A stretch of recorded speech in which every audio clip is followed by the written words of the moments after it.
পৰম শ্ৰদ্ধাৰ গুৰু সমস্ত সন্ত মহন্ত ভকত বৈষ্ণৱ লগতে ভক্তিপ্ৰাণা আই মাতৃ সমস্ত যুৱক যুৱতী বন্ধু বান্ধৱ সমস্তৰে শ্ৰীচৰণত আমি কৌটি কৌটি প্ৰণিপাত জ্ঞাপন কৰিছোঁ আৰু বহুদিনৰ অন্তৰত প্ৰভু ভগৱন্তৰ কৃপাত আপোনাসৱৰ আশীৰ্বাদত পুনৰ আপোনাসৱৰ শ্ৰীচৰণ দৰ্শনৰ সুযোগটো আমি পালোঁ আৰু আজি আমাৰ বিষ্ণু প্ৰভুজনৰ কৃপাতেই এইখন আসনত উপবিষ্ট হৈ আমি মহাভাগৱতৰ কিছু কথা আলোচনা কৰিবৰ কাৰণে সুযোগ পাইছোঁ। সীমিত সময়ৰ ভিতৰত আমাৰ সীমিত জ্ঞান শক্তিৰে আমি কেৱল প্ৰযত্ন কৰিম যথাসাধ্যে পৰবন্ধে মহাভাগৱতৰ ষষ্ঠ স্কন্ধ আমি আলোচনা কৰিবলৈ যাওঁতে অনেক দুখ ত্ৰুটি হ'ব। সমস্ত দুখ ত্ৰুটি আপোনাসৱে নিজৰ দাসৰো দাস বুলি আপোনাসৱৰ চৰণতে ঠাই দি যেন কৃপা কৰে তাৰ কাৰণে আমি সবাৰ শীৰ্ষত পুনৰবাৰ কৌটি কৌটি প্ৰণিপাত জ্ঞাপন কৰিছোঁ। হে গুৰু সমস্ত, মহাভাগৱতৰ ষষ্ঠ স্কন্ধত এজন মহাভক্তক দৈত্য ৰূপত সজুৱাই প্ৰভু ভগৱন্তে এক মহালীলা কৰিছে। বৰ আচৰিত কথা। যিজন দৈত্যৰ মুখত সদায় কেৱল ঈশ্বৰৰ নাম, যাৰ অন্তৰত সকলো সময়তে কেৱল ঈশ্বৰক ধ্যান, এনেকুৱা দৈত্য এইখন সংসাৰত কাহানিও পাবলৈ নাই। আৰু সেইজন দৈত্য তাৰ জনক ৰূপে পৰিচয় কোনে দিছে? মহৰ্ষি ত্বষ্টা, ঋষিৰ সন্তান। কেনেকৈ তেওঁক উৎপন্ন কৰিছে? যজ্ঞৰ জৰিয়তে উৎপন্ন কৰিছে। কাৰণ ত্বষ্টা ঋষিৰ প্ৰথম সন্তান, যাৰ নাম বিশ্বৰূপ, যাৰ হাতত নাৰায়ণ কৱচৰ মহাশক্তি আছিল। আৰু এই কাৰণেই গুৰুহীন দেৱতা সমস্তক গুৰুৰূপে ত্বষ্টাক পাবলৈ তেওঁলোকে ত্বষ্টাৰ ওচৰলৈকে আহিছিল। আৰু যেনেদৰে বাক্য দিয়া হৈছিল সেই অনুসাৰে ত্বষ্টাই দেৱতাসকলৰ গুৰুৰূপে প্ৰতিষ্ঠিত হৈ নাৰায়ণ কৱচ পৰ্যন্ত দেৱতাসকলক প্ৰদান কৰিলে। কিন্তু তাৰপিছতো কি হ'ল? মহাঋষি ত্বষ্টাই যেতিয়া নিজৰ পুত্ৰক বৰ অন্যায়ভাৱে গুৰু মানি শিষ্যই যদি আকৌ গুৰুকে বধ কৰিব লগা হয়, সেই গুৰুৰ পিতৃ যিজন মহৰ্ষি ত্বষ্টা, তেওঁতোতো সাংসাৰিক প্ৰাণী। তেওঁৰ কিবা দায়িত্ব আৰু কৰ্তব্যৰ ভিতৰত, ধৰ্মৰ ভিতৰত তেওঁ কি কৰিব? তেওঁতো নিশ্চয় পুত্ৰ সন্তানৰ ওপৰত কিবা এটা প্ৰতিশোধ ল'ব লাগিব। আৰু সেই কল্পে ইন্দ্ৰক বধ কৰিব পৰাকৈ শক্তিমন্ত এজন পুত্ৰক কামনা কৰি তেওঁ মহাযজ্ঞ আয়োজন কৰিছে। আৰু এই যজ্ঞ কেতিয়াও বিফলে যাব নোৱাৰে, কাৰণ ঋষিয়ে কৰা যজ্ঞ তেওঁ যি অভিলাষতে যজ্ঞ নকৰক কিয়, ভগৱন্তে তাক নিশ্চয় পূৰ্ণ কৰাব লাগিব। ইফালে সেই প্ৰভু ভগৱন্তে ত্বষ্টাৰ যিটো আশা বা আকাংক্ষা, ইন্দ্ৰক বধ কৰিবৰ কাৰণে সৰ্বশক্তিমন্ত এজন পুত্ৰক বিচাৰি তেওঁ যজ্ঞ কৰিছে, সেইটো সাধন কৰিবৰ কাৰণে তেওঁ প্ৰযত্ন কৰিব। এইকাৰণে মহাভক্ত এজনক সাধাৰণ এটা ভুলৰ আশ্ৰয়ত তেওঁক কৃতকৰ্ম ফলস্বৰূপে পাৰ্বতীৰ পৰা অভিশপ্ত কৰাই সেইখিনি সময়তে দৈত্যজনীলৈকে আহিবৰ কাৰণে বাধ্য কৰালে।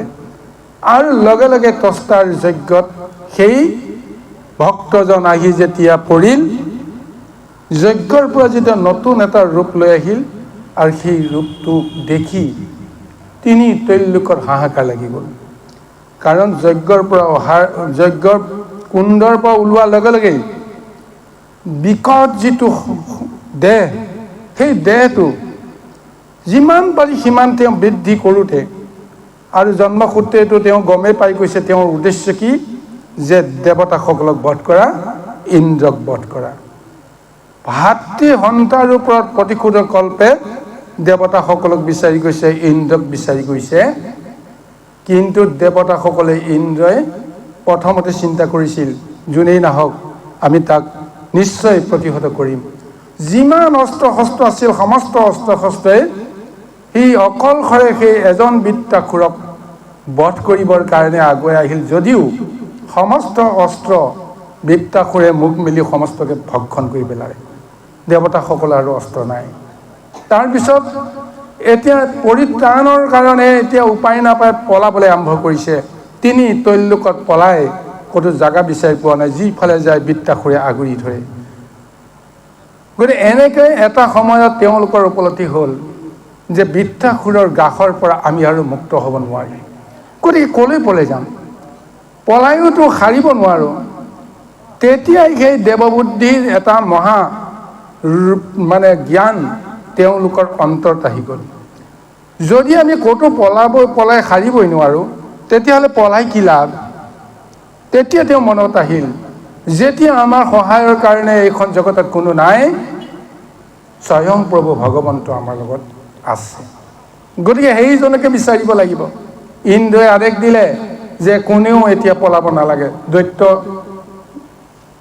বৃত্তাসুৰ আহি আছে, আহক, যি কৰে তেওঁ কৰক, আৰু আমিও যি কৰিব লাগে সেইটোকে আমি কৰিব লাগিব। গতিকে এই ঠাইতে বহি সেই নেদেখা প্ৰভু ভগৱন্ত কৃষ্ণকেই আমি ধ্যান কৰিব লাগিব, তেওঁকেই বিচাৰিব লাগিব, তেওঁকে স্তুতি কৰিব লাগিব। তেওঁ ৰক্ষা নকৰিলে আমাক আৰু ৰক্ষা কৰোঁতা কোনো নাই। সংকট কালত যেতিয়া ভগৱন্তৰ চিন্তন আহি যায়, তেতিয়াহ'লে ভগৱন্তই তেওঁলোকক নিশ্চয় যিকোনো প্ৰকাৰে ৰক্ষা কৰিব। যেতিয়াই ঈশ্বৰক চিন্তা কৰি দেৱতাসকলে স্থিৰ হৈ ধ্যান কৰিবলৈ আৰম্ভ কৰিলে, স্তুতি কৰিবলৈ আৰম্ভ কৰিলে, দৌৰি আহি থকা বৃত্তাসুৰেও হয়তো ৰৈ যাবলৈ বাধ্য হ'ল। যিমান সময়লৈকে দেৱতাসকলে ঈশ্বৰক স্তুতি কৰি আছে, সিমান সময়লৈকে বৃত্তাসুৰে দূৰতে থাকিবলৈ বাধ্য। নহ'লেতো সাধাৰণ দৃষ্টিৰেতো চাবলৈ গ'লে বহি থকা কোনোবা এজনক খেদি আহি লগ কৰাটো কিমান সহজ কথা। কিন্তু যেতিয়াই ভকতৰ ৰূপ লৈ ভগৱন্তৰ ওচৰত দেৱতাসকলে যেতিয়া তুতি কৰিলে, কাৰণ বৃত্তাসুৰটোতো তেওঁ আত্মজ্ঞানী, তেওঁতো ভকত, গতিকে ভকতে ভকতক কেতিয়াও অনিষ্ট কৰিব নোৱাৰে। এই জ্ঞান ধাৰণাৰে তেওঁ ঈশ্বৰকে চিন্তা কৰি ৰৈ যাব লগা হৈ গ'ল। বাৰু যি কি নহওক, ইয়াৰ পিছতে পদে সুন্দৰভাৱে বৰ্ণনা কৰিছে। ভগৱন্তক মহাস্তুতি কৰাৰ পিছত স্বয়ং কৃষ্ণ প্ৰভু ভগৱন্ত নিৰাকাৰ নিৰঞ্জন যিজন, সেইজনে দেৱতাসকলৰ স্তুতিত সন্তুষ্ট হৈ ৰূপ দৰ্শন দি তেওঁলোকক কৃপা কৰিবৰ কাৰণে আগবাঢ়িল। আৰু সেই বৰ্ণনাটো ইতিমধ্যে হৈ গৈছে। তাৰপিছত এতিয়া এই পদত দেৱতাসকলেনো কৃষ্ণক কিয় তুতি কৰিছিল, অভিলাষ কি, এই কথাটো এতিয়া ব্যক্ত কৰিছে। আহক আমি পুনৰ ভাগৱতৰ পদচন্দলৈ ঘূৰি যাওঁ। জয় কৃষ্ণ, জয় কৃষ্ণ।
এতিয়া অতি কাতৰভাৱে দেৱতাসকলে ভগৱন্তক নিবেদন কৰিছে যে হে প্ৰভু, এতিয়া তোমাৰ সৃষ্টি তিনি ত্ৰৈলোক্যক এতিয়া বৃত্তাসুৰে গিলি আহিছে।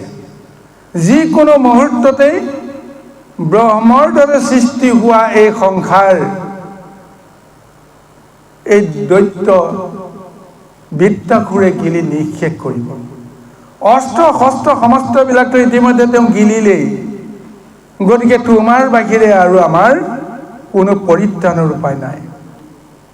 হে প্ৰভু, তুমি নানা ধৰণৰ তুমি জীৱৰূপে অংশ তুমি জন্মগ্ৰহণ কৰিছা, অৱতাৰ ধাৰণ কৰিছা, আৰু তুমি ভকত বৎসল স্বৰূপে সমস্ত ভকতক তুমি ৰক্ষা কৰিছা, যিসকলে তোমাৰ নাম স্মৰণ কৰে। আজি এই কাৰণে আমিও তোমাৰ ভক্ত হিচাপে তোমাৰ নাম স্মৰণ কৰিছোঁ। তুমি অসুৰক মৰ্দন কৰা, দৈত্য দানৱক সংহাৰ কৰা, তাৰ জৰিয়তে ভকতৰ মনৰ আনন্দ তুমি বৃদ্ধি কৰা, ভকতক ৰক্ষা কৰা। যি বৃত্তাসুৰে আমাক সমস্তকে ভয়ত আঁতৰ কৰি ৰাখিছে, সেই বৃত্তাসুৰক মাৰি তুমি আমাৰ সমস্ত ভয় তুমি ভঞ্জন কৰা বা নাশ কৰা। ইয়াৰ বাহিৰে আৰু একো উপায় নাই। এনেদৰে ঈশ্বৰক যেতিয়া মহাস্তুতি কৰি কৰি এটা সময়ত দেৱতাসকলে কৃষ্ণক আৰু স্তুতি কৰিবলৈ ভাষা বিচাৰি নাপালে, মৌন হৈ কৃষ্ণৰ চৰণতে পৰি দণ্ডৱতে যেতিয়া তেওঁলোক ৰৈ আছে, তেতিয়াই পৰম প্ৰভু ভগৱন্তে আনন্দ মনেৰে তেওঁলোকক আশ্বাস দিবৰ কাৰণে তেওঁ প্ৰযত্ন কৰিছে। সেই পৰম বিশ্বাসক লৈ যেতিয়া ঈশ্বৰক স্তুতি কৰিছে, নিৰাকাৰ নিৰঞ্জন ঈশ্বৰজনেও আকাৰ ল'বলৈ বাধ্য হ'ল। নেদেখা ঈশ্বৰজনকো দেৱতাসকলে দেখাৰ সৌভাগ্যটো প্ৰদান কৰিলে। আৰু সেই নিৰাকাৰ পুৰুষজনে এতিয়া দেৱতাসকলক কি উপায় দিব, পৰৱৰ্তী পদত নিশ্চয় সুন্দৰভাৱে ব্যক্ত হ'ব।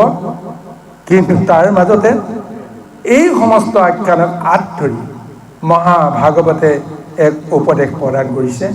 আহক আমি পুনৰ ভাগৱতৰ পদচন্দলৈকে আগবাঢ়ো। জয় কৃষ্ণ, জয় কৃষ্ণ।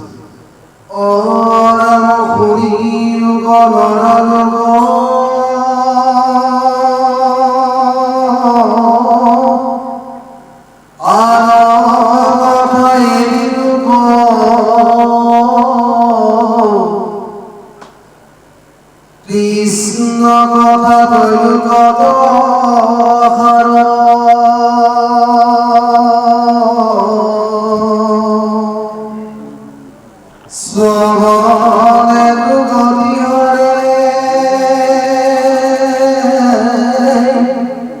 কৃষ্ণ কহি লয়ে লয়ে সকলোৱে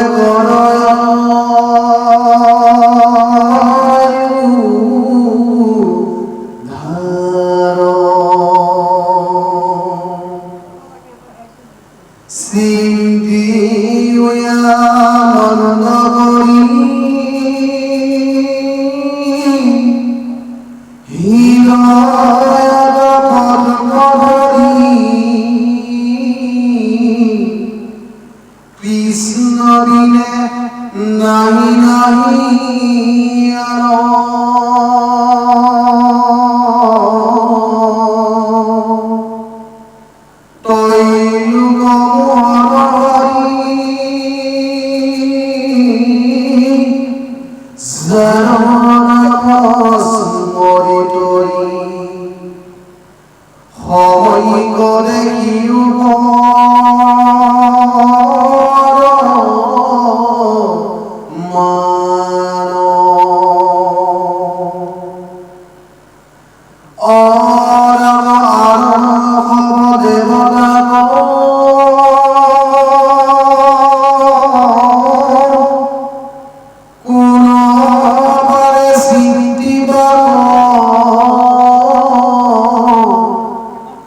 বিকট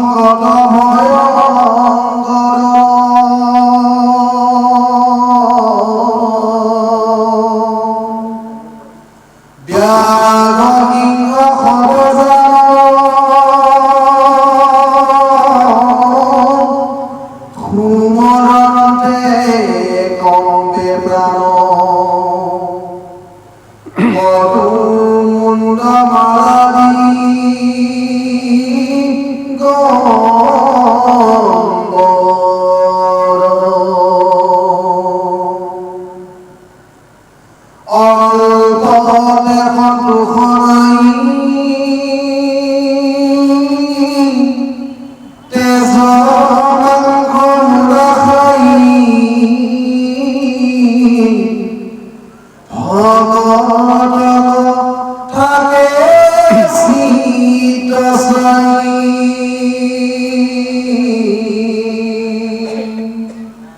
বিধি বুঝি নেৰাজৰি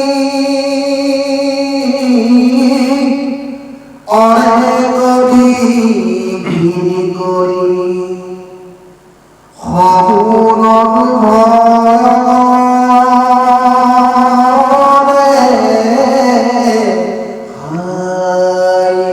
জয় কৃষ্ণ। হে গুৰু সমস্ত, আজি এই উপদেশত ভাগৱত টিকাকাৰে এক পৰমাৰ্থিক মহা তত্ত্ব আমাক প্ৰদান কৰিছে। যদি আমি দৃঢ়ভাৱে বিশ্বাস কৰি ল'ব পাৰোঁ তেতিয়াহ'লে আমাৰ কামত আহিব। যদি আমি দৃঢ়ভাৱে বিশ্বাস কৰিব নোৱাৰোঁ তেতিয়াহ'লে আমাৰ কামত নাহে। কৈছে শুনিও ক নৰলোক আন কথা এৰিও ক কৃষ্ণ কথা তৈলোকতে সাৰ। এই সংসাৰখনক প্ৰত্যেকটো দৃষ্টিৰে দুটা দিশত আমাক দৰ্শন দিয়াইছে। এটা হৈছে সাৰ আৰু এটা হৈছে অসাৰ। এটা হৈছে প্ৰকৃত, এটা হৈছে অপ্ৰকৃত। কিন্তু প্ৰকৃত বস্তুটো আপুনি ক'ত পাব? আপুনি অপ্ৰকৃত বস্তুটোতহে পাব। নকলৰ মাজতহে আপুনি আচলটো বিচাৰি পাব পাৰে, কিন্তু আচল বস্তুটো নিজে নিজে কেতিয়াও ধৰা নিদিয়ে। গতিকে আচলটো চিনিবলৈ আপোনাৰ জ্ঞান লাগিব, অভিজ্ঞতা লাগিব, বোধ শক্তি লাগিব, জ্ঞান শক্তি লাগিব, গোটেইখিনি লাগিব। তেতিয়াহে আপুনি আচল বুলি নকল বুলি চিনিব পাৰিব। কিন্তু মায়া সংসাৰ আমি অহাৰ লগে লগেই আমি আচলটো আমি দেখাই নাপাওঁ, নকলটোৰেহে বা মায়াৰ ব্যৱস্থাখিনিৰ লগতহে আমাৰ প্ৰথমতে পৰিচয় হয়। গতিকে এই কাৰণে কৈছে যে সমস্ত নাম পাবা, তাৰ ভিতৰত সাৰ হৈছে কি? কেৱল কৃষ্ণ নাম, কেৱল ঈশ্বৰ নাম। কিয় শ্ৰেষ্ঠ? যিজন কৃষ্ণই সমস্ত জীৱৰ সৃষ্টিকৰ্তা, পালনকৰ্তা, সংহৰণকৰ্তা, সেইজন কৃষ্ণই সমস্ত জীৱৰ দেহতে অন্তৰাত্মাত তেওঁ মহাশক্তি তেওঁ লৈ ৰৈ আছে আৰু তেওঁই সমস্ত জীৱক পৰিচালনা কৰি আছে। গতিকে সেইজন কৃষ্ণৰ বাহিৰে বাকী সমস্তবিলাক বোলে অসাৰ। কিন্তু বাহ্যিক সংসাৰখনত সাৰ আৰু অসাৰ চিনিবৰ কাৰণে যিটো ৰাস্তা প্ৰথমতে বনাই দিছে, সেই ৰাস্তাটোত তিনিটা গুণ লাগি আছে, সত, ৰজ, তম। এই তিনিটা গুণৰ মাধ্যমেৰে আমাক নিৰ্দিষ্ট এটা ৰাস্তালৈকে আমাক লৈ আহিছে। কোনোবাই এই তিনিটা পন্থৰ ভিতৰত যিকোনো এটা ল'ব পাৰে। কোনোবাই যদি তিনিটা পন্থৰে যদি ইফাল সিফাল কৰি থাকে তেতিয়াহ'লে আচল পন্থটো পাবলৈ কেতিয়াও সমৰ্থ হ'ব নোৱাৰে। গতিকে এই কাৰণে এই তিনি ত্ৰৈলোকত কেৱল প্ৰভু ভগৱন্তৰ চিন্তনৰ কাৰণে দুটা শক্তিক সদায় তেওঁ সন্মুখলৈকে লৈ আহি সেই দুটা শক্তিৰ জৰিয়তে লীলা কৰাই তেওঁ কৰ্মখিনি পৰিচালনা কৰি আছে। এটা হৈছে দৈবিক, এটা হৈছে আখৰিক।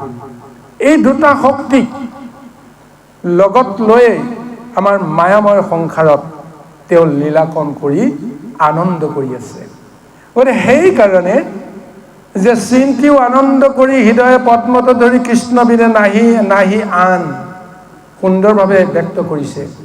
যদিহে আমি জ্ঞান দৃষ্টিৰে বুজিছোঁ মই যিটো ৰাস্তা আহিছোঁ এইটো ৰাস্তা বৰ দুৰ্গম, বৰ কাঁইটীয়া, পদে পদে বিপদ, আমিতো অনুভৱ কৰিছোঁ। সদায় আমি দুশ্চিন্তাৰ পৰা মুক্ত নহওঁ। কৰ্ম বাসনাই আমাক সকলো সময়তে অস্থিৰ কৰি ৰাখিছে। শুদ্ধভাৱে আমি মনৰ আনন্দ প্ৰকাশ কৰাৰ পৰিৱেশ নাপাওঁ। তেতিয়াহ'লে আমি চিন্তা কৰিব লাগিব আমি যিটো পন্থে কৰ্ম কৰিছোঁ এইটো পন্থ হয়তো শুদ্ধ নহয়। তেতিয়াহ'লে শুদ্ধ যদি কৰোঁ কেনেকৈ কৰিম, কোনে দেখুৱাব এইটো শুদ্ধ পন্থ? সেই তেতিয়াই আমাৰ আত্মদৰ্শনক গুৰুক প্ৰয়োজন হয়, শাস্ত্ৰক প্ৰয়োজন হয়, সৎসংগৰ প্ৰয়োজন হয়। তাৰ জৰিয়তে আত্মজ্ঞানত এই ধাৰণাটো দিছে, তুমি যাৰ শক্তিলৈ কৰ্ম কৰিছা, তুমি চিন্তা কৰিবা সেই শক্তিধৰজন কোন? মই নিজেই বুলি কৈ আছোঁ। মোৰ হাত দুখনে মই সমস্ত কৰ্ম কৰিছোঁ, মোৰ শক্তিৰে মই সমস্তখিনি কৰিছোঁ। এইটো অহংকাৰ যিসকলে কৰিছে তেওঁলোকে আৰু বাটে ঘূৰি থাকিব লগা হৈছে। যিজনে ভাবে ঈশ্বৰে দিয়া শক্তিখিনিক লৈ, চিত বুদ্ধিখিনিক লৈ, চেতনাখিনিক লৈ মই কৰ্ম কৰিছোঁ, তেতিয়াহ'লে এই কৰ্ম মই কৰা নাই, অন্তৰত থকাজনেহে সেই কৰ্মটো কৰিছে। এই আত্মজ্ঞানটো যদি থাকে তেতিয়াহ'লে সেইজনক আমি নিশ্চয় আমি সাৰ কৰি ল'ব পাৰিম। বাকী সমস্ত অসাৰ। বাকী বুলি কওঁতে মায়া সংসাৰৰ প্ৰভু ভগৱন্তে দেৱতাসকলক প্ৰথমতে এই মায়াত ডুবি থকা নৰকসকলক আশ্ৰয় কৰিবৰ কাৰণে ব্যৱস্থাটো দিছে। যদিহে সংসাৰৰ সুখ ভোগ কৰিব বিচাৰা, সংসাৰত যদি তুমি ঊৰ্ধ্বগামী হৈ তুমি যদি তৰিব বিচাৰিছা, তেতিয়াহ'লে আকাশলৈ চোৱা, দেৱতালোকক চোৱা। দেৱতাসকলে আকাশত বৰ আনন্দ ফূৰ্তি কৰি আছে। গতিকে সেই দেৱতাসকলক পূজা কৰিলে তেওঁলোকৰ স্থান হয়তো আমি পাম। ভগৱন্তে কৈছে দেৱতাসকলক পুজিলে অতি বেছি স্বৰ্গ পাবা। কিন্তু তাৰপিছত কি হ'ব? এই পাতালত থকা দৈত্যসকলে আহি স্বৰ্গ ৰাজ্যও আক্ৰমণ কৰে। সময়ত তেওঁলোকে কেৱল চিত্ৰটো চাই থাকে যে এওঁলোকে মহাভোগ কৰিবলৈ যাওঁতে কাৰোবাৰ ভাগৰ পৰা কাঢ়ি নিছে নেকি, কাৰোবাক হিংসা কৰিছে নেকি, দেশ কৰিছে নেকি, কপটতা কৰিছে নেকি, কৰ্মখিনি কৰিবলৈ যাওঁতে নিজকে পাহৰি গৈছে নেকি যে ঈশ্বৰৰ সন্তান, ঈশ্বৰৰ অৰ্থেহে যে আমি কৰ্ম কৰিব লাগিব। নিজৰ অৰ্থে যদি কৰ্ম কৰি দেৱভোগ কৰে তেতিয়াহ'লে চিত্ৰ লৈ চাই থাকিব, ঈশ্বৰে চকুমুদি থাকিব আৰু দৈত্য শক্তিক আগুৱাই দিব। আৰু সেইকাৰণে চিত্ৰ পালেই দেৱতাসকলক দৈত্যসকলে নগুৰ নাগতি কৰে। ভগৱন্তে তেতিয়া দেখিও নেদেখা ভাও জোৰে। কাৰণ যিখিনি সময়ত দিব্য ভোগ কৰিছিল সেইখিনি সময়ত তেওঁলোকে গুৰু গোসাঁই নমনা হৈছিল, ঈশ্বৰকো পাহৰি গৈছিল। ঈশ্বৰৰ কৃপাতে যে আমি বাৰে বাৰে স্বৰ্গভোগ কৰিছোঁ পাহৰি গৈছে। এইকাৰণে গুৰুৰ পৰা পৰিত্যক্ত হ'ব লগা হৈ গৈছিল প্ৰথমতেই সেই দেৱতাসকল, হয় নে নহয় কওকচোন? এই কাহিনীৰ আৰম্ভণিতে সেই দৰ্শনটো আছে। বৃহস্পতিয়ে কিয় অপমানিত হৈ দেৱতাসকলক ত্যাগ কৰিব লগা হ'ল? তাৰ ফলতহে গুৰুহীন দেৱতাসকলে গুৰু বিচাৰি হাহাকাৰ কৰি থাকোঁতে বিশ্বৰূপক পালে, হয়নে নহয় বাৰু কওকচোন? গতিকে এইবিলাক নগুৰ নাগতি অৱস্থা।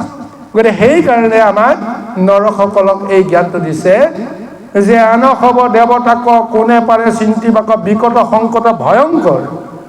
যি দেৱতাসকলক আমি আশ্ৰয় কৰিছোঁ তেওঁলোক বোলে ভয়ংকৰ এটা ৰূপ লৈ বোলে ৰৈ আছে কোনোবা এটা ঠাইত। কিবা যদি ছিদ্ৰ পায় তেতিয়াহ'লে আমাক তেওঁলোকেই সৰ্বনাশ কৰিব। এজন দেৱতাক আপুনি পূজা কৰিলে অন্য কেইজন দেৱতাই আপোনাৰ চেক চাই থাকিব যে তেওঁক পূজা দিলে মোক পূজা নিদিলে, কি সুবিধা কোনদিনাখন সুবিধা পাম। গতিকে তাৰ কাৰণে সেই দেৱতাসকলে চিত্ৰ চাই ৰৈ থাকে। তেতিয়াহ'লে সেই দেৱতাক পূজা কৰিলে কি লাভ হ'ল? এজন দেৱতাক সন্তুষ্ট কৰিবলৈ গৈ বাকী 33 কোটি দেৱতাক বাকী সমস্তকে যদি অসন্তুষ্ট কৰিব লগা হয়, তাৰ পৰিৱৰ্তে সৰ্বশক্তিমন্ত ঈশ্বৰক যদি আমি ধ্যান কৰোঁ, পূজা কৰোঁ, তেতিয়াহ'লে কোনো দেৱতা অসন্তুষ্ট হ'ব নোৱাৰে। এইটোৱেই হৈছে পৰমাৰ্থ বিচাৰ। সৰ্বকাৰ্যৰ সিদ্ধিদাতাজনে হৈছে স্বয়ং প্ৰভু ভগৱন্ত। আমি এই তত্ত্বটো আমি মানি ল'ব লাগিব। আৰু কৈছে ব্যাঘ্ৰ সিংহ সৰ্বজান সুমৰন্তে কম্পে প্ৰাণ তাতো মুণ্ডমালা দিগম্বৰ। আৰু কৈছে যে অল্পতে সন্তোষ নাই তেজ মাংস মূৰা খাই ভকতক থাকে ছিদ্ৰ চাই বিধি বুজি নেদে যদি অনেক বিঘিনি কৰি সপোনতো ভয়ক দেখায়। দেৱতাসকলে সদায় ভক্তসকলক পৰীক্ষা লৈ থাকে। ভগৱন্তে কিন্তু কোনোদিন পৰীক্ষা নলয়। পৰীক্ষা যদি ল'ব লগা হয় দেৱতাসকলৰ জৰিয়তেহে পৰীক্ষাবিলাক লয়। ভগৱন্তে নিৰ্বিকাৰ হৈ ভকতক কৰ্মফল ভুগিবৰ কাৰণে এৰি দিয়ে। যোৱা, যোনে যি কৰ্ম কৰিছে তাৰ ফলটো ভুগিবা। কোনোবাই যদি পাপ কৰিছে তেতিয়াহ'লে নৰকত যাবই লাগিব। ভগৱন্তে তাক বাধা নিদিয়ে। ভগৱন্তৰ ওচৰত তেওঁ যদি শৰণাপন্ন হয় সেই মহাপাপীজনকো তেতিয়া তৰণৰ উপায় এটাহে দিয়ে, কিন্তু পাপখিনিৰ পৰা মুক্ত কৰি নিদিয়ে। পাপখিনি ভুঞ্জিবই লাগিব। যিদিনাখনেই নৰত্না কৰে নিজৰ ভুলটো বুজি পালে, মোৰ মহাপাপ হ'ল, নাৰদৰ ওচৰত শৰণাপন্ন হ'ল। নাৰদে তেওঁক মন্ত্ৰটো শিকাই দিলে, উপায়টো শিকাই দিলে, কিন্তু পাপৰ পৰা তেওঁ মুক্ত নকৰালে। এই পাপ তেওঁ ভুগিব লাগিব। কেনেকৈ ভুগিলে? তেওঁক যেতিয়া ৰাস্তাটো দেখুৱাই দিলে যে তুমি ৰাম নাম লোৱা, ৰাম নামটোৱে মুখত নাহে। মৰা গছডালক দেখুৱাই দিলে যে এইডাল কি গছ? বোলে এইডাল মৰা আম গছ। গতিকে মৰা আম নামটো আহিবনে? বোলে আহিব। মৰা আম নামটো লওঁতে লওঁতে কি হৈ গ'ল যে তেওঁ গোটেই দেহটো জহি হৈ গুচি গ'ল। তেজ মাংসৰ দেহটো মহীয়ে খাই চিন চাপ নাইকিয়া কৰি গ'ল। গোটেই দেহটো ঢাকি পেলালে। সাফলো বুলি ভ্ৰম কৰিব লগা হ'ল। চিন্তা কৰি চাওকচোন বাৰু। তেতিয়াহ'লে যিটো পাপময় দেহা, সেই পাপময় দেহাটোক তেওঁ ক্ষয় কৰিবলৈ যাওঁতে তেওঁ প্ৰকৃততে গোটেই নৰক ভুঞ্জন কৰা নাইনে বাৰু? কিন্তু তেওঁ যে ৰাম নাম লৈছে, ৰাম নামৰ কাৰণে তেওঁ অনুভৱ কৰা নাই। ৰাম নামে তেওঁক যেনেকৈ নহওক ৰক্ষা কৰিছে, কিন্তু যিটো দেহ লৈ মই মহাপাপ কৰিছোঁ, ভগৱন্তে কৈছে এইটো দেহ নিশ্চয় সলাই দিব লাগিব। সলাই নিদিলে এইটো দেহে কেতিয়াও মোক স্পৰ্শ কৰিব নোৱাৰিব। এয়াই কৈছে যে পাপ যদি আমি কৰিব লাগে তেতিয়াহ'লে ৰাস্তাটো দেখুৱাই দিব, কিন্তু ভোগটো তাৰ মাজতেই কৰিব লাগিব। ৰত্না কৰে পাপ কৰিলে পাপৰ ফল ভুগি গোটেই দেহটো যমৰ যন্ত্ৰণাৰ ৰূপত এপদ এপদকৈ উঁইৰ জৰিয়তে, পৰুৱাৰ জৰিয়তে, কীটৰ জৰিয়তে সেই দেহটোক ক্ষয় কৰিব লগা অৱস্থালৈকে আহিল। কিন্তু অস্থিৰ মাজত যিহেতু প্ৰাণ থাকে, অস্থিৰ মাজত যিহেতু ভগৱন্তৰ মহা পৰমাৰ্থ শক্তিটো থাকে, গতিকে অস্থি যে জীয়াই আছিল, এই অস্থিক লৈ পুনৰ দিব্য ৰূপ প্ৰভু ভগৱন্তে তেওঁক প্ৰদান কৰিছে।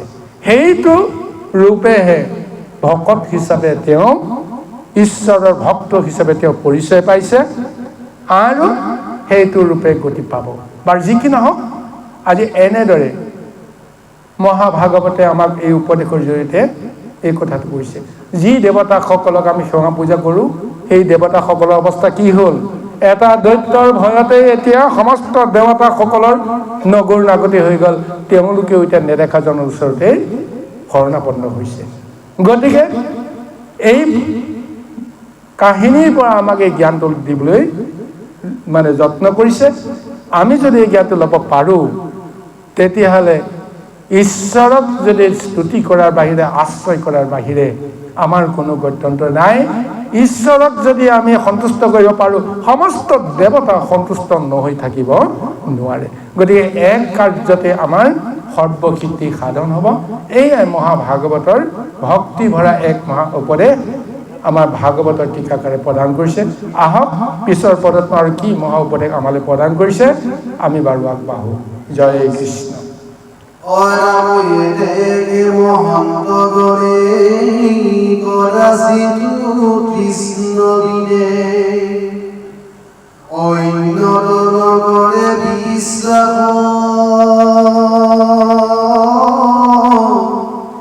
কৃষ্ণ কহিদৰে ভৰে শ্ৰবণ কীৰ্তন কৰে মুগুৰি গুটে যে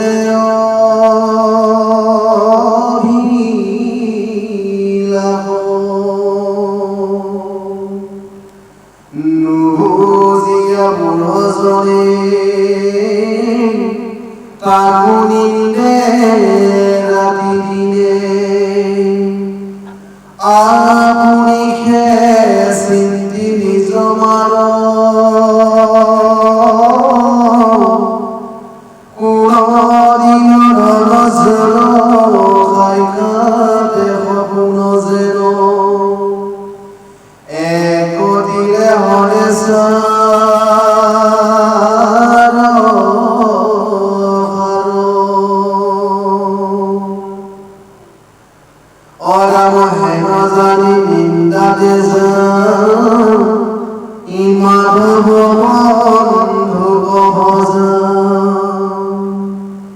কৃষ্ণ কথা শুনা যেন কৰি ইটো নৰতনুসৰ ভাৰত ভূমিত আৰু প্ৰবন্ধে পাইবা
হে গৰু সমস্ত এতিয়া ভাগৱতৰ পদত এই উপদেশ পুনৰ দিছে যে মহন্তসকলৰ ওচৰত যদি আমি সংগ কৰোঁ তেতিয়াহ'লে লাভ কি হয় সেই মহন্তসকলে কি কৰে কাক বিশ্বাস কৰে আমাৰ এই দৰ্শনটো আমাৰ আহিব এনে ভাগৱতে কৈছে যে এতেকে মহন্তগণে কদাচিত কৃষ্ণ বিনে অন্যতত নকৰে বিশ্বাস যিজন মহৎ অন্তৰৰ লোক সেইজনকে কৈছে মহন্ত যিজন মহন্তই কোনোদিন কাৰো অন্তৰত দুখ নিদিয়ে যিজন মহন্তৰ দৰ্শন পোৱাৰ লগে লগেই আমাৰ মন বুদ্ধিত অস্থিৰতাৰ পৰা স্থিৰতা আহে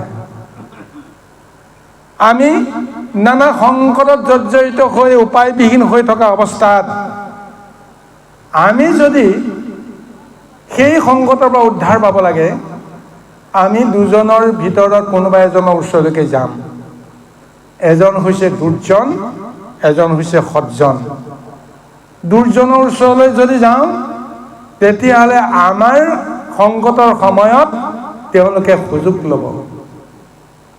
সুযোগ লৈ আমাক উপকাৰ কৰাৰ চলেৰে আৰু বেছি অপকাৰহে আমাক কৰিব এটা সময়ত তাৰ প্ৰতিফলো আমি ভুগিব লাগিব কিন্তু যিজন সজ্জনৰ ওচৰলৈকে গ'লে তেওঁ নিৰ্ভীকতা এটা দিব নিৰ্ভয় দিব যে তুমি ভয় নকৰিবা চিন্তা নকৰিবা তুমি অমুক কৰা তমুক কৰা মই যি কৰিব লাগে মই তোমাক সহায় কৰিম ইত্যাদি ইত্যাদি ইমান সুন্দৰভাৱে এষাৰ তেওঁ আশ্বাস পানী দিব যাৰ ফলত মোৰ অন্তৰখন নিমিষতে এক সুস্থিৰ হৈ পৰা অৱস্থালৈকে আহিব আৰু সেই সজ্জনৰ ওচৰলৈ গ'লে কোনো অৰ্থ ধন ক্ষয় ক্ষতি হোৱাৰ ভয় নাথাকে সেইজনে সদায় আনৰ দুখ মোচন কৰিবৰ কাৰণে হিত উপদেশ দিব, সঁচা পন্থটো তেওঁ দৰ্শন দিব।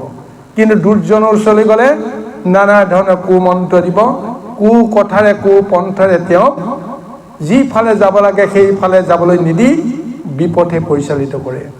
গতিকে সেইকাৰণে কৈছে যিজন সন্ত, যিজন মহন্ত, আমি তেওঁৰ ওচৰলৈকে গ'লেই আমি বুজি পাওঁ যে আচলতে মানুহজন সৎ নে অসৎ। তেওঁৰ ওচৰলৈ গৈ যদি মোৰ মনটো কিবা কাৰণত ভাল লাগি আহে, আপুনি জানিব লাগিব সেইজন নিশ্চয় সৎ অন্তৰৰ লোক হয়। কিন্তু যাৰ ওচৰলৈ গ'লে আপোনাৰ মনটো গধুৰ হৈ আহে, বিষণ্ণ হৈ আহে, নানান ধৰণৰ চিন্তাই আপোনাক জুৰুলা কৰে, জানিব তেওঁৰ অন্তৰখন কপট আছে। গতিকে সেই কপট অন্তৰে আপোনাৰ অন্তৰখনকো কপটৰে ভৰি পেলাইছে। গতিকে এনেকুৱা বাস্তৱ জীৱনৰ প্ৰত্যেকে তেনেকুৱা এক দৰ্শন পাইছে। গতিকে সেই সন্তজনে কি বিচাৰে? সেই সন্তজনে বোলে আন একো নিবিচাৰে, কেৱল ঈশ্বৰক আশ্ৰয় কৰে, অন্য কাকো আশ্ৰয় নকৰে। আমি ক'লোৱেই নহয়, ইন্দ্ৰক পূজা কৰিলে বৰুণে বেয়া পাব, বৰুণক পূজা কৰিলে বায়ুৱে বেয়া পাব, অগ্নিয়ে বেয়া পাব, ইত্যাদি ইত্যাদি। দেৱতাবিলাকে নিজে নিজে অপদেৱতাৰ ৰূপ লৈ চিত্ৰ চাই থাকে। গতিকে কত সন্ত সাধু মহন্তৰ যিসকল সন্ত সাধু মহন্ত হয় যদিও বিষয়ত যিহেতু জৰ্জৰিত, গতিকে সেইসকলক যিমানে সাধু সন্ত নহওক কিয় চিত্ৰ চাই থাকে দেৱতাসকলে। কোনেও কেতিয়াও দেৱৰ ৰূপত সঠিক দৰ্শনটো দিব নোৱাৰে, কাৰণ তেওঁলোক পূৰ্ণ নহয়। পূৰ্ণ পুৰুষজন কোন? স্বয়ং প্ৰভু ভগৱন্ত, যিজনে কৃপাত দেৱতাসকল জীয়াই আছে, যিজনে কৃপাত আমি সমস্ত জীৱ জীয়াই আছো।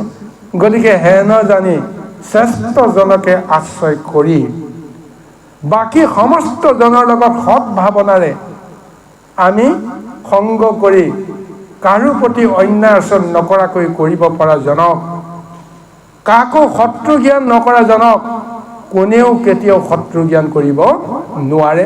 এয়া হৈছে পাৰমাৰ্থ বিশ্বাস। কৃষ্ণ আগে জানি কৰা কাম স্মৰি উঠি কৃষ্ণৰ নাম, আন কথা এৰা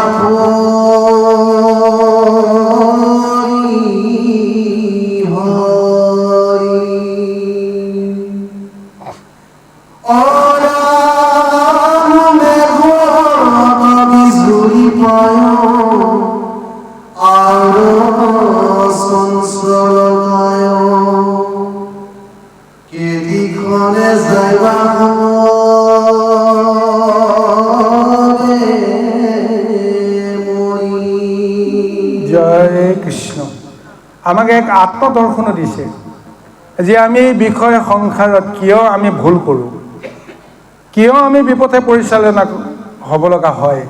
তাৰ এটাই কাৰণ দিছে যে আমাৰ গৃহ সংসাৰত যিটো মায়া আছে, ভাৰ্যা আছে, পুত্ৰ আছে, পিতৃকে আদি কৰি অন্যান্য বিষয় সম্বন্ধীয় লোক আছে, এইসকলৰ কাৰণেই আমি মায়াত মজি আছোঁ।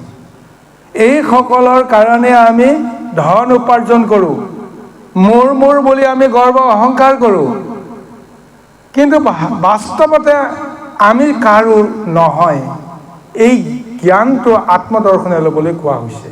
সেইকাৰণে যাক আজি আমি আপোন বুলি কৈছোঁ, সেইজনৰ পৰা আমি কোন মুহূৰ্তত আমি আঁতৰি আহোঁ আমি ক'ব নোৱাৰোঁ। কাক কেতিয়া ত্যাগ কৰিব লাগে আমি ক'ব নোৱাৰোঁ।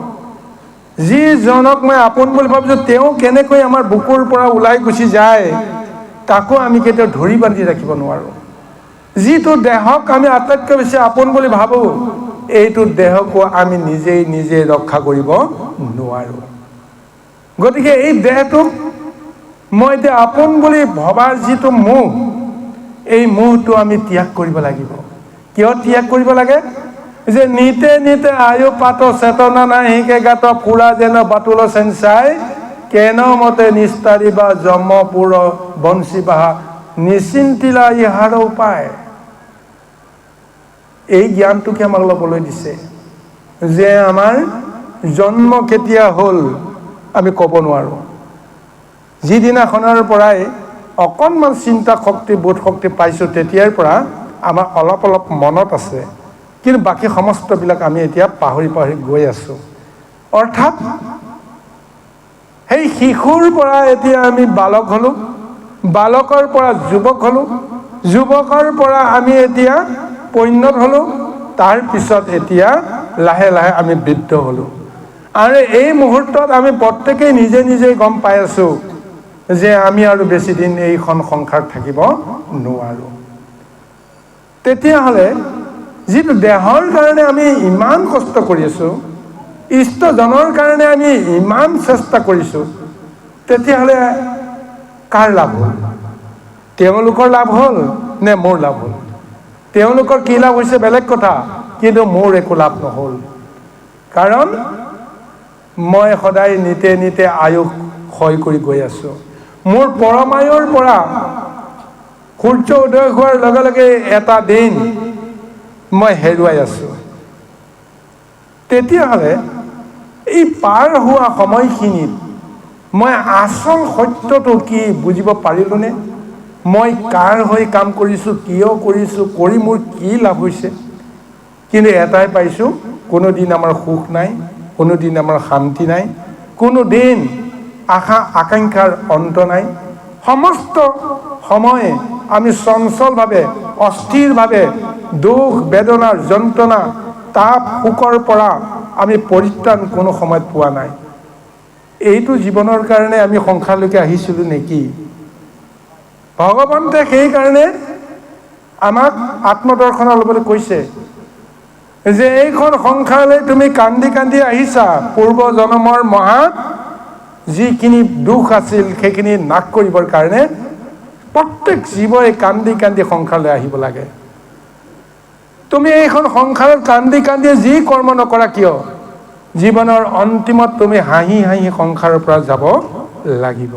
ভগৱন্তে এইটো চৰ্ততহে জীৱসমূহক সংসাৰলৈ পঠিয়াইছে যে পূৰ্ব জন্মত যিমানবিলাক ভুল কৰিলা, এইটো জন্মত যেন তুমি সেইখিনি ভুল নকৰা। গতিকে আহোঁতে তুমি হাঁহি হাঁহি আহিব পৰা হ'ব লাগিব। কিন্তু আমি মৃত্যু ভয়ত অন্তিম মুহূৰ্তত আমি ত্ৰস্তমান হৈ থাকোঁ। গোটেই জীৱনটো কি কৰিলোঁ তাৰ বিচাৰ আমি নকৰিলোঁ। যেতিয়া যমদূতে আহি ক'লে যে তোমাৰ সময় হ'ল, তুমি যদি দুখ কৰিলা তেতিয়াহ'লে আমিতো সংসাৰৰ পৰা আমি যাব নিবিচাৰোঁ। দুখত মায়াত বিষয়ত আসক্তসকলে কেতিয়াও সংসাৰ ত্যাগ কৰিব নিবিচাৰোঁ। গতিকে যমে আহি কৈছে নহয় তোমাৰ সময় হ'ল, তুমি উঠা, যাব লাগে। যাব নোখোজোঁ কাৰণে আমাক ধৰি বান্ধি লৈ গুচি যায়। কিমান সুন্দৰভাৱে আমাক বুজাই কৈছে যে আমি হাততে কৃষ্ণক আছে, লগতে কৃষ্ণ আছে, কৃষ্ণই মোৰ দেহটো ৰক্ষা কৰি আছে, কৃষ্ণই আমাক বল দিছে, শক্তি দিছে, বুদ্ধি দিছে, জ্ঞান দিছে, সমস্তখিনি দিছে। মই যিখিনি খাদ্য খাইছোঁ সেইখিনিও মই খাদ্যখিনি হজম কৰিব নোৱাৰোঁ। সেই ভগৱন্তই মহাশক্তিৰে সেই শক্তিখিনি খাদ্যখিনি শক্তিত ৰূপান্তৰ কৰিবৰ কাৰণে গোটেই ব্যৱস্থাখিনি তেওঁৱে কৰাইছে আৰু তেওঁৱে দিয়া শক্তিক লৈ আমি কৰ্ম কৰি আছোঁ। কিন্তু আমি সেইজন কৃষ্ণক আমি বুজিব নোৱাৰিছোঁ। সেইকাৰণে কৈছোঁ যিজন কৃষ্ণই আমাক উদ্ধাৰ কৰিম বুলি আমাৰ লগত ৰৈ আছে, সেইজন কৃষ্ণক আমি কিন্তু বুজিবলৈ চেষ্টা নকৰোঁ। যেতিয়া আমি যন্ত্ৰণাত ছটফটাই আছোঁ, ব্যাধিৰ যন্ত্ৰণাত ছটফটাই আছোঁ, এই মুহূৰ্তত কোনোজনে কয় যে হে প্ৰভু মোক মাৰি নিনিয়ে কিয়? কিন্তু তেওঁক প্ৰভুৱন্তে মাৰি নিয়া নাই। তাৰপিছত আমি কওঁ হে প্ৰভু তুমি সমস্ত দুখ যন্ত্ৰণা কেৱল মোকহে দিব পাৰিলা নেকি? তুমি আনক দিব নোৱাৰিলা নেকি? এইখিনি সময়তে আমি কৃষ্ণকেই দুখ দিওঁ, কিন্তু কোনোদিন আমি ভাবিবলৈ চেষ্টা নকৰোঁ যে মই দুখময় সংসাৰত মই এতিয়া যন্ত্ৰণাকাতৰ হৈ আছোঁ। সেই কৃষ্ণক কোনোদিন নুসুধো হে প্ৰভু যে তুমি মোৰ এই যন্ত্ৰণাকাতৰ দেহত নৰক যন্ত্ৰণাৰ মাজত তুমি কিয় ইমান যন্ত্ৰণা খাই ৰৈ আছা? তুমি মোক এৰি থৈ নোযোৱা কিয়? মোৰ লগত তুমি ইমান জীয়াটো কিয় খাই আছা? আমি এই কথাটো কেতিয়াও উপলব্ধি নকৰোঁ, কিন্তু আমি কৰিব পাৰিব লাগিব। কৰিব পাৰিলে আমি উদ্ধাৰ পাই যাম। কাৰণ জানিম হে প্ৰভু তুমি মোৰ পৰা কিবা নহয় কিবা এটা বিচাৰি আছা, আশা কৰি আছা, যিটো তুমি পোৱা নাই নাই পোৱাৰ কাৰণে তুমি মোৰ পৰা আঁতৰি যোৱা নাই। কি লাগে তোমাক? প্ৰশ্ন যদি আমি ভগৱন্তক কৰোঁ, নিজৰ আত্মাক যদি কৰোঁ, ভগৱতে ক'ব মোৰ নাম লোৱা, মোৰ নাম লৈ তুমি আনন্দ মনেৰে তুমি মোৰ ওচৰলৈকে আহা। কিন্তু আমি সেইকণ কৰিব নোৱাৰোঁ কাৰণে জীৱনৰ অন্তিমত আমি নৰক যন্ত্ৰণাৰ মাজেৰে দেহ ত্যাগ কৰি আমি সৰ্বশেষত পুনৰ যেতিয়া আমি এইখন সংসাৰলৈকে আহিব লাগিব, নৰকৰ যন্ত্ৰণালৈ আমি সংসাৰলৈকে আহিব লাগিব।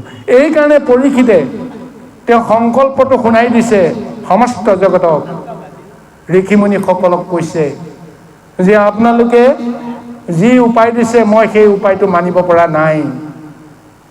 ঋষি সাপ ব্যৰ্থ কৰিব পৰাকৈ আপোনালোকৰ মাজত মহাযোগীসকল আছে, তপস্বীসকল আছে। এইসকলে নিজৰ যোগ ধাৰণাৰে তপৰ বলেৰে এই 5 বছৰীয়া সেই শৃংগীমুনিৰ অভিশাপ ভ্ৰষ্ট কৰি দিব পৰা শক্তি আপোনালোকৰ আছে, কিন্তু আপোনালোকে সেইটো নকৰিব। হাতযোৰ কৰিছে, মোৰ কৰ্মফল মই ভুগি শৃংগীমুনিৰ অভিশাপত মই 7 দিনৰ ভিতৰতে সংসাৰ ত্যাগ কৰিব লাগিব। কিন্তু তেওঁ যিটো অভিশাপ দিছে মই সেইটো অভিশাপতহে মই এতিয়া ভয়ত আঁতৰ হৈ আছোঁ। কি অভিশাপ দিলে? যে তক্ষকৰ দংশনত মোৰ মৃত্যু হ'ব। তেতিয়াহে মই ভয় খাইছোঁ। যোৱাৰ সময়ত মই যদি তক্ষকক দেখিব লাগে, এটা সাপ যদি দেখিব লাগে, সাপৰ ছবিটোৱে মোক ভয় ভীত শংকাত যেতিয়া মোৰ অন্তৰত যেতিয়া সেই ছবিটো বহিব, সেই ছবিটো চাই মই সংসাৰ ত্যাগ কৰিব লাগিব। মই মনুষ্য জন্ম লাভ কৰি ধৰ্ম কৰ্ম কৰি কি লাভ? গতিকে মই দেহ ত্যাগ কৰি যাম, কিন্তু মই সৰ্পটোক দেখিব যেন নালাগে। আৰু সৰ্পৰ যিটো বিষৰ যন্ত্ৰণাত মোৰ দেহটো ভস্ম হ'ব, তেতিয়া মই কিমান নিকাৰ ভুঞ্জিব লাগিব, কিমান যন্ত্ৰণা খাব লাগিব।